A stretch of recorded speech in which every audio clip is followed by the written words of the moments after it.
Hey class, we are going to be talking about glittering vices. We're going to be covering chapters 3 and 4, vainglory and sloth. It's like the contrast in two words. Vainglory, what a great word. Like I almost want to use it as like my next child's middle name or something. Vainglory. And then sloth, right? Horrible. But both are vices, and I think it'll be interesting as we sort of move through the text.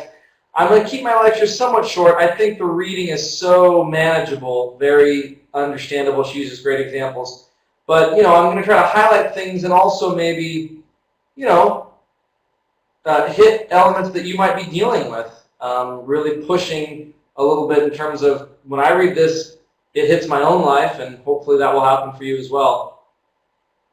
So vainglory, not something we talk about every day. There we go. Not a word that gets thrown around a lot, so it's important that we sort of discuss what it means, right? So vainglory is the excessive desire for honor, glory, recognition, approval from others. Vainglory often leads one to be overly image conscious. So vainglory manifests itself, I think, most when we're less interested in the real deal, becoming a particular kind of person, having a particular kind of work habit, being a particular kind of church or small group, and instead we care how other people perceive us. Do other people think I have a strong work ethic? That's what really matters, not whether I actually have one or not. Do other people think that our church is healthy? Because that matters more than if it actually is healthy. Does the congregation think that the staff has virtuous character? It doesn't matter if we do or not. It just matters that they perceive we do. And so we start to get caught up in image, how we're perceived. We care about accolade, recognition, and whatnot. In church, of course, we want our goodness and loving actions to be known and celebrated. We want to be thanked and recognized as a good person, especially if we're volunteering, we're putting in extra hours, we're doing all this. We want thank you. We want people to tell us that we've done a good job, right? In fact, this, unfortunately, is often what motivates our behavior, either the desire for external praise, congratulations. So I'm not doing this because it's right. I'm not doing this because I know it's cultivating my relationship with God and others. I'm not doing it out of an internal sense of gratification, but instead is someone watching. Maybe I'll need to talk about this openly in front of other people so everyone knows how hard I work. Everyone knows how many chairs I stacked after service, so that way I can get recognition. So we do it for the recognition. I just had a student in my office admitting that he was going to feed the homeless, mostly because there was a girl. So he'd be feeding and talking with people, but always one eye on her. Is she watching me? Does she think I'm a good guy? So he's not really actually interested in being a good guy or being there present to those who are homeless. He's really there to look like he cares for her, right? I'm vainglory. I'm doing it for external praise. Or we do something or we don't do something out of fear of external condemnation. Well, if I show up late, if I don't come, the worship leader is going to be so upset with me, or whatever the case might be. I'm not doing it because it's right, because it's polite to be on time, because that's respectful, but instead, what will people think of me if I'm late? We get caught up in vainglory a lot with our children. I want people to think I'm a good parent. Maybe I don't really care about being consistent at home, but suddenly when people are around, I crack down on my child. I give them timeouts or I spank them. I'm on top of it. Of course, we all know that as soon as mother-in-law or friend leaves, suddenly the rules are a little bit more lax and I'm chilled out. I just want to make sure people think I'm a good parent, think I'm consistent. Whether I am or not doesn't really matter as long as people think I am. We often fall into vainglory with our kids because we think they represent us.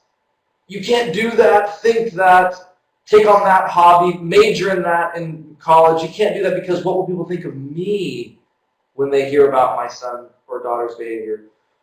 Do we care about our son or daughter? Do we care about their happiness, their decisions, their well-being, or do we care what people will think of us when they see the tattoo or when they see their new haircut or something? what's really of ultimate importance, and vainglory shows itself all the time in these ways, right? So again, the contrast is instead we should be doing things because they're good, just, beautiful, right, true, important, because we get an internal sense of gratification. We're doing it because we know God wants us to do it. And then we don't need external glory or praise or recognition. Again, Matthew chapter 6, 1 through 8 directly hits this. And of course, with all the vices, we could pull out scripture that directly relates. But I just had been reading and I thought this was right important. Be careful not to practice your righteousness in front of others to be seen by them. I think I might do that some at church. I might be guilty of this right now. Currently in my life. If you do, you will have no reward from your Father in heaven. So when you give to the needy, do not announce it with trumpets as the hypocrites do in the synagogues and on the streets, to be honored by others. Truly, I tell you, they have received their reward in full. But when you give to the needy, do not let your left hand know what your right hand is doing, so that your giving may be in secret. Then you're doing it because it's right, because you care for the person who's needy, not because others will see you. And when you pray, do not be like the hypocrites, for they love to pray standing in the synagogues and on the street corners. Right? Do not fast so that other people see you sort of gaunt and sad. No, do these things privately. Right? It's interesting because DeYoung, she makes a great point saying virtue can actually lead to vainglory, because as I pursue virtue, as I try to do the right things, as I'm trying to be a good person. Let's say I'm working on being negative with my wife and just kind of coming home negative Nelly about my job and whatnot. So I'm working on it and I'm getting better, but then I don't get praised for it. Like, why doesn't my wife notice? Why doesn't she tell me that I'm being less negative? Why doesn't she recognize it? And suddenly I want her to notice, and I'm getting upset that I'm not receiving the honor and the attention I deserve for this. So all of a sudden, what was once a virtue has now become the vice of vainglory. And it happens really quickly. What are we really doing it for? What's our real motive, right? Obviously, we should be thanked. People should be grateful. We want to receive attention and whatnot. But when we don't, how do we react? Well, who is it an audience of one? Am I doing this as an audience for God alone? Or is it for others, right? And this is how pride becomes the root of vainglory, like it is for the other vices. I want what is due to me, the attention and the honor that I deserve, right? Or at least that I think I deserve. But vainglory is not pride, and she makes a great distinction, right? Vainglory is often, I'm putting forward an image, a projection of myself that I want people to see and praise, right? As being a nice, holy person, godly. But that's different than pride, which actually wants to be the best, wants to excel, and then get credit for it, right? Pride is like, I want to be the best. For reals, I don't just want to project an image that I'm the best. Vainglory cares more about the show and image. They care more about public applause than real greatness. They care more about reputation than reality, right? The person who's consumed with vainglory would rather be a scoundrel that's viewed by others as a saint than to actually be a saint that might be viewed by others as a scoundrel, right? Reputation first. And I get a kick out of Facebook. I'm not really a part of the Facebook community much, but I do go on and voyeur through my wife's account and other things. I like to look around. And I've got some people, friends in the Facebook sense, meaning like random acquaintances that I never ever talk to or see. So there are these people that I went to high school with, people that I went to college with, and some people that I know a little bit. And it's interesting how their Facebook persona is so different than who they really are, right? They try to show these pictures of the just happy family. Everything they write is, I had one friend who, on his wife's birthday, the letter he wrote for her, this very personal letter, he put on Facebook to show, right? Basically, it's like, look what a great husband I am. Look how much I love my wife. Look how much we, right, get along and love each other. But that's about your wife. Who are you doing that for? Right? Why is this public? This is something special between you and your wife. Who needs to see it but I want to project a particular image on Facebook. Everything's fine. I'm happy. Look at my travels. Look where I've been. And then, a month later, they're announcing a divorce. Or there's this deep-seated stuff that's going on. But of course, Facebook is about image. And I think that tends towards vainglory often, or can. Again, the church, it's so hard because, man, we feel like if people knew who we really were, they wouldn't love us. They'd think we were sinners and really messed up. And so there's this tendency towards, let's project an image and be really artificial and receive recognition for that which is not actually real. Vainglory deals with wrong desires, right? Either, and she breaks it down into two things, either we want to be admired for the wrong reasons, or we want to be admired in inappropriate ways or using inappropriate means. So one of the things she mentions is cosmetic surgery, like breast implants and others. This has been mentioned in the class, and it continues to come up for some reason. But for me, it's a bigger issue.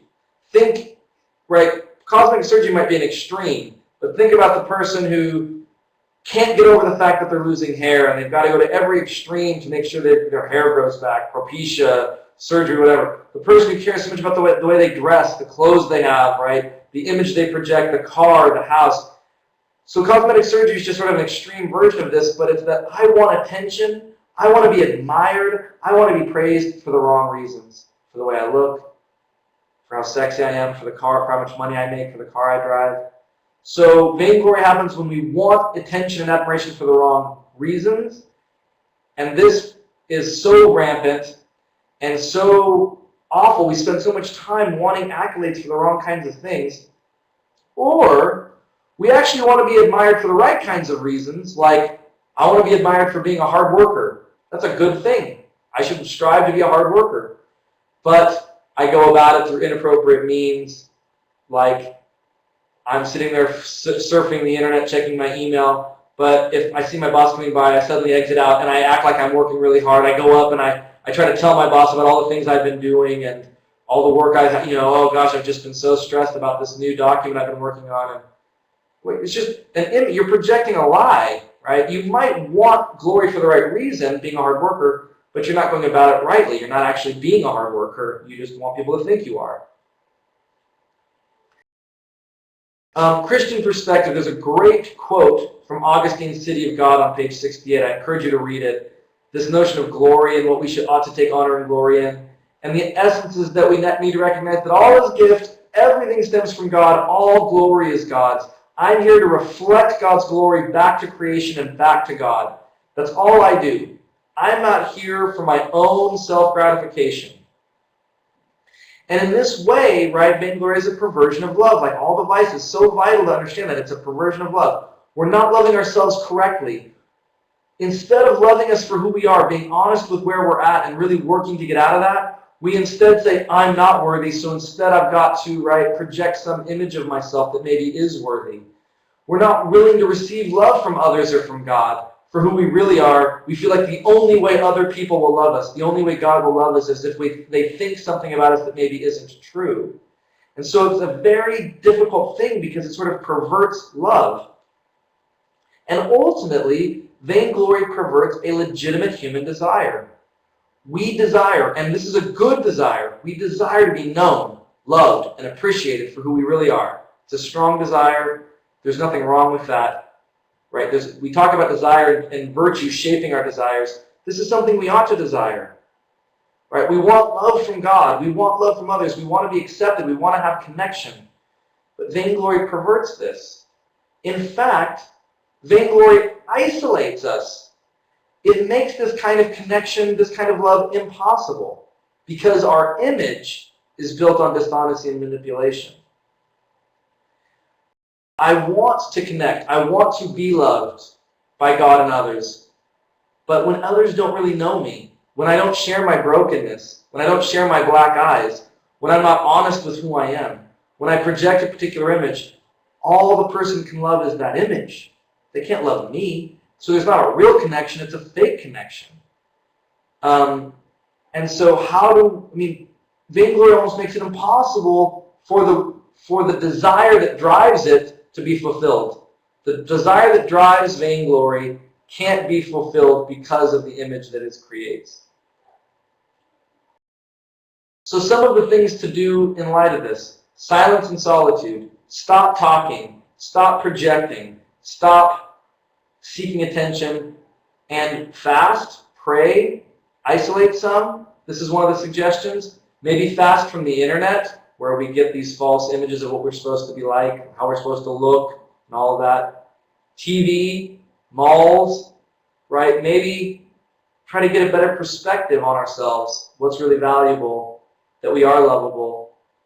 Because again, so much of the vices are that we see ourselves in the world improperly, we perceive improperly, and we desire either improperly or it's been perverted. So habits, virtue, practices can help reshape the way we see ourselves in the world and reshape how we do business. So then we'll talk about sloth. This will be a little bit shorter. It's chapter 4. This chapter was really illuminating to me, right? So she starts by saying, look, sloth, like the other vices, is opposed to love. To love someone is to work diligently to listen, hope, and care for them. It means in some sense to diligently serve them, to serve others, to serve God, and to serve, right? Jesus says, if you love me, obey my commands. Serve me, be my servant, obey. That love is hard work, right? Love also means to work with God on our own transformation. Through grace, we begin to do the diligent work, right? The difficult work to become disciples of Jesus. This is love. But sloth is apathy, right? Sloth is sort of comfortable indifference to duty and neglect of other human beings' needs. Yeah, okay, I'll get around to it. Yeah, I know they need me, but other things are important. What I find really interesting is that she says sloth is not just about physical laziness, laying on the couch, eating bonbons, watching General Hospital or something. That's a form of sloth. But sloth also occurs in workaholics, right? So that gets you thinking like, well, if someone's working all the time, I thought sloth was laziness. I thought sloth was apathy. So how can a workaholic be lazy? They're mutually exclusive. How can a workaholic be apathetic? Because in the Christian sense, sloth is lazy in love. That's what it means. Not just lazy, but lazy in love. The workaholic neglects their family because they're working. They can't pay attention. They come home, they got to get on email. They've got their smartphones. They've got to respond. There's another crisis at the church or at work. So my kids, my wife, everything gets put to the margins. They neglect their churches. Well, I can't make it to Sunday. I work every Sunday. I'm out of town all the time on business. I'm tired after my long week. I can't make it. Workaholics ignore their personal health. They're lazy towards themselves. So they eat poorly. They don't exercise. They're stressed out. Their blood pressure's high. They know that these things are detrimental. Workaholics often neglect their devotions and their personal time with God, their spirituality. I'm kind of guilty of this, right? We're all working hard. We're all busy. No one has any time. No one has any margins in their life for silence, biblical study, scripture reading, devotions, fasting, right? We're moving a million miles an hour, so we're all working hard, but we're lazy in love. We're neglecting those that are most important. And therefore, we're guilty of sloth. Because sloth is just not about laziness. It's not just, that's part of it. If you're sitting around a lot and you know when you're lazy, that's part of it. But maybe even a more subtle and a larger problem are those that are working all the time, but busy not loving themselves. You're not taking care of yourself. You're not taking time to yourself. You're not loving the people around you, your friends and family and neighbors. You're not loving God. You're not cultivating that relationship or your spirituality. And therefore, you can be as busy as all get out and still be guilty of sloth. A great example from the reading was marriage, right? We want to be married. We get married. We sort of love each other. But are we willing to put in the hard work every day? Are we willing to make the million little choices it takes to really make a marriage work? Because that's diligence. That is not easy. And to do that is to fight sloth and to work on love and transformation. But what we often do is say, well, again, we go on autopilot. Things have been pretty good. We sort of cruise control it. But you know that nothing is stagnant. Things are either getting better or worse. Your church is either growing or it's shrinking. You're either getting closer to God or further away. What direction is your marriage going in? What direction are your relationships going in? How are your relationships with your children? Are we doing the daily work it takes to keep it on the uptick, or are we falling prey to apathy and to sloth? Here are a couple of quotes that I thought were really appropriate. We are right to think of sloth as resistance to effort, but not only or even primarily in the sense of being physically lazy or lazy about our work. Rather, it is resistance to the discipline and transformation demanded by our new identity as God's beloved children, created and redeemed to be like Him. It is the opposite of the work of virtue that we've been dealing with. Sloth is the opposite of that. Right? So in order to fight sloth, we commit to daily discipline and practice, even when we don't feel like it. This is true of our marriage too. Worship is like a military drill, right? Worship like a military drill. It is not meant, first of all, to be personally uplifting, but rather to discipline us and equip us so we can respond immediately and appropriately in battle or crisis. So how do we begin to shape our desires in such a way that we want to do the work? It probably starts with just doing it. This might mean stability of place. This is one of the things she highlights at the end of the chapter, that we don't work so fast, so hard, so much that we start neglecting all these things, but that we start to be more still and to think about what love might demand of our lives.